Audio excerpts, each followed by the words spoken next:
Mad, crazy afternoon, full of talking points. As you stand here now, the final whistle just gone. What are your reflections? Obviously, a good comeback. That's very positive. I think obviously it's disappointing, obviously, to come with 10 men.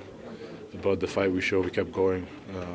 We kept trying. We kept trying to find the free man in order to create chances, and could have been more. But eventually, we take the point and we move on. So the early part of that match, 1-0 down to 10 men. What are you thinking? Stay calm. Obviously, it sounds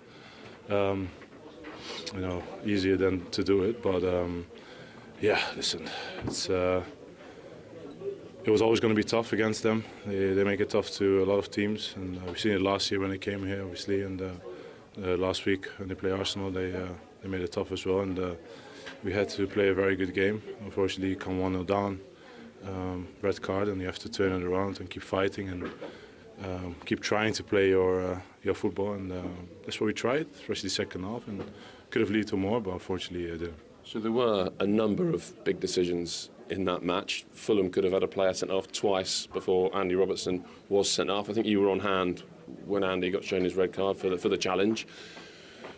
Feel hard done by with any of it? Well, I had conversations with the other players of Fulham as well, and we all felt that he was maybe a little bit nervous. I don't know, maybe if it's true, yes or no. But yeah. Sorry, who was nervous? The referee? Yeah, we felt it a little bit. I couldn't, together with Robertson, couldn't properly communicate with him. I felt, this is what it is. We can't put the blame on the referee, but it's also part of the game.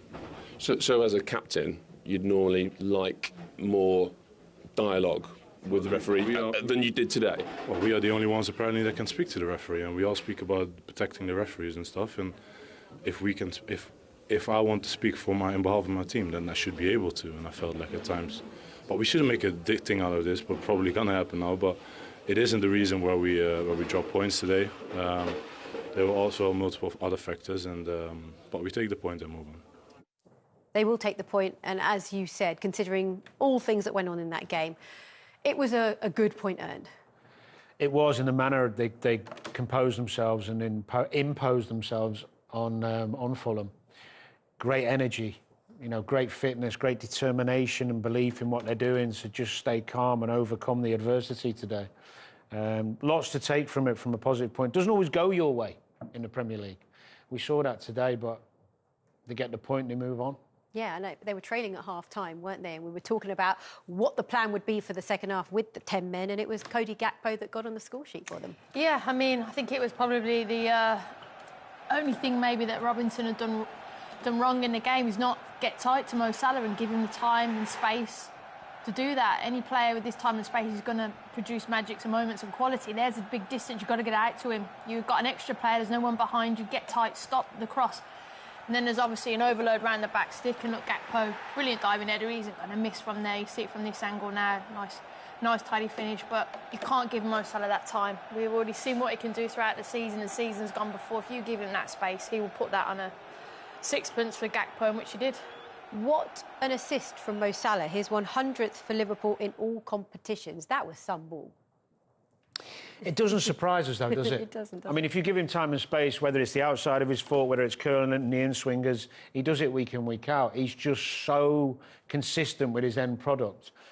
Nothing goes wrong for him at the moment, and long may it continue. Should the keeper have done any better there to save that goal? What, that one? Yeah. Nah. No? The only thing I think from there is stop the cross. But it's only the one time that he didn't get out. Every other time Robinson's straight out, and he's so aggressive to get tight to the ball. It was the one time he didn't. And it's hurt them. And it came at the right time, didn't it? Quite early on in the second half as well. They really needed to start the second half fast. Well, you could tell they were aware of that, and the fans went up, the players' confidence and energy went up, and then all of a sudden Fulham were on the back foot. OK, well, I'm delighted to say we're going to head straight back to Anfield now and speak to that goal scorer, Cody Gakpo. Cody, it's a pleasure to have you with us. Thank you for joining us on Matchday Live. First of all, talk us through that, because we were exhausted watching it. Yeah, obviously it was also an exhausting game for us. I think we really fought really hard to get a result. But yeah, at the end, a draw. Yeah, not happy with the draw, but I think we fought really hard, and very proud of the guys. Yes. Cody, can I ask you about the fitness levels the team have shown and the intensity after a tough game midweek in Europe? I think that was one of the most impressive things for me, how intense the performance was in the second half. Everybody looked so fit and sharp. Yeah, I think we are very fit. Obviously, the crowd helps us a lot, especially at home. But yeah, we train hard to be ready for such moments. Hopefully, they don't come that often. But yeah, we are fit enough. Cody, we're going to show you a goal now. Can you talk us through it and what was the process leading to it, and then your brilliant finish? Here it is now, just coming into your screen. So yeah, Lucho on the ball. I think Mo. I always know Mo when he's there. He can give the ball like this. The ball went over Lucho, and I just tried to head it in. Great ball, good finish. Good Cody, ball. sorry. I think. Sorry. I was going to ask you at half-time, what did the manager say? Was he talking to you more about the energy, or was there a tactical shift as well? A small tactical shift when we had the ball and when we didn't have the ball, but mostly about just the intensity, try to get the crowd behind us like they always do, and go for the goal. And yeah, it happened. And we did a good job, I think, to put that much energy in the game, and the crowd helped us a lot for that. Cody, at the end, even though obviously you were down to 10 plays very early on and you said it was exhausting, you had so much momentum before the end. Was you a little bit disappointed that you couldn't go on and get the winner in the end? Yeah, I think we had some great opportunities at the end, and then it just needs to go in the right direction for the team. Sometimes it happens. Today it didn't, so a little bit unlucky in the last pass or in the finishing. But I think as a team we showed the character we have, and that we could make it, and hopefully it will never come that we are down with 10 men. But if it comes, we know that we can win. Exactly. Well, thank you very much, Cody, for taking the time to speak to us, and best of luck with the next match. Thank you very much.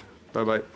Bye. Wow, he just summed it up really well there, didn't he? Just how difficult that was. And what I really liked is actually he was really disappointed that they couldn't go on and win it. And that's the mentality they have. He's got a wonderful mentality individually as a player to keep going. And even at times he's been criticised in the past, his work ethic is always the same, wherever he's asked to play. And he epitomised that Liverpool performance. He gets in on the back post, he gets a goal, he presses, he does his work. He had to tweak his position second half, which we noticed, we talked about half-time. I think there's so much for Liverpool to take from that performance in a positive sense, rather than worry about the 2 points drop. They had to come back again, didn't they? Because Munoz took it to 2-1.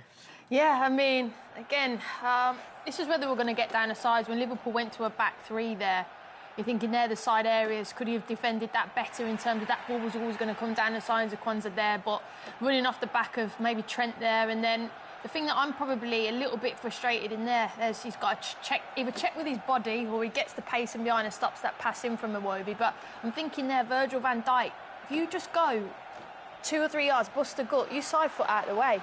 So I'm a little bit, I don't know why Virgil kind of stopped and allowed the others, Nunez to get in advance of him. He keeps going, Virgil, there. He can just side foot that out. But look, it was a few errors towards that goal, and you have to give credit to Fulham, and a great run across the goal from Nunez to get into that position in the first place. And they took the lead. But the response, Danny? Yeah, I mean, this is on the pitch for, what, 6.5 minutes?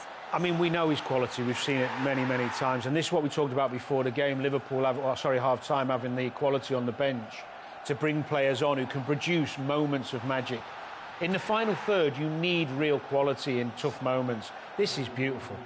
I mean, he finishes well with both feet. The calm, when you come off the bench, normally the adrenaline's pumping. To have the calmness to do that when you've just come on the pitch says everything about him. And also, he hadn't just come on the pitch.